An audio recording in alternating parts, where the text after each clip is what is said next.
یہ رحمت والا مہینہ ہم سے الوداع ہو رہا ہے، اور پھر یہ آخری جمعہ اللہ تبارک و تعالیٰ نے میرے عزیز دوستوں اور بھائیوں جو ہمیں عبادت عطا فرمائی، جو ریاضت عطا فرمائی ہے، جو محبوب پیغمبر علیہ الصلوۃ والتسلیم نے ہمیں اعمال بتائے ہیں، وہ کیا ہے؟ کہ آخری جمعہ ہے تو اس جمعے کے اندر ایک تو اپنے رب سے توبہ اور استغفار کریں کہ اے پروردگار عالم، جو تو نے برکت والا رحمت والا مہینہ ہمیں عطا فرمایا تھا، اس مہینے کا ہم سے صحیح طریقے سے ادب و احترام نہیں ہو سکا، ہم اس کا اکرام نہیں کر سکے، اے پروردگار عالم تو ہمیں معاف فرما دے۔ اور پھر میرے عزیز دوستوں اور بھائیوں، جو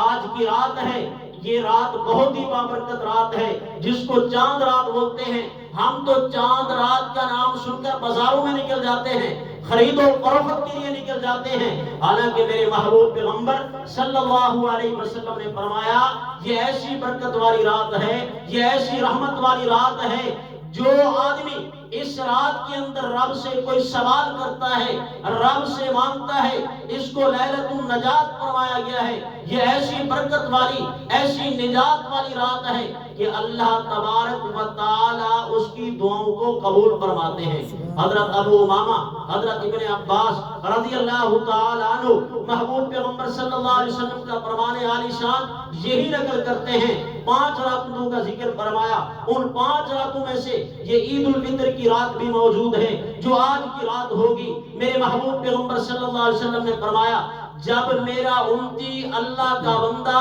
اس رات کے اندر رب کے سامنے بیٹھ کر توبہ استغفار کرتا ہے، رب سے معافی مانگتا ہے، اللہ تبارک و تعالی اس کو معاف فرما دیتے ہیں۔ اور پھر میرے محبوب پیغمبر صلی اللہ علیہ وسلم نے فرمایا لوگوں یہ ایسی برکت والی رات ہے، یہ ایسی رحمت والی رات ہے۔ میرے محبوب پیغمبر صلی اللہ علیہ وسلم نے فرمایا اس رات کے اندر مزدور کو مزدوری دی جاتی ہے۔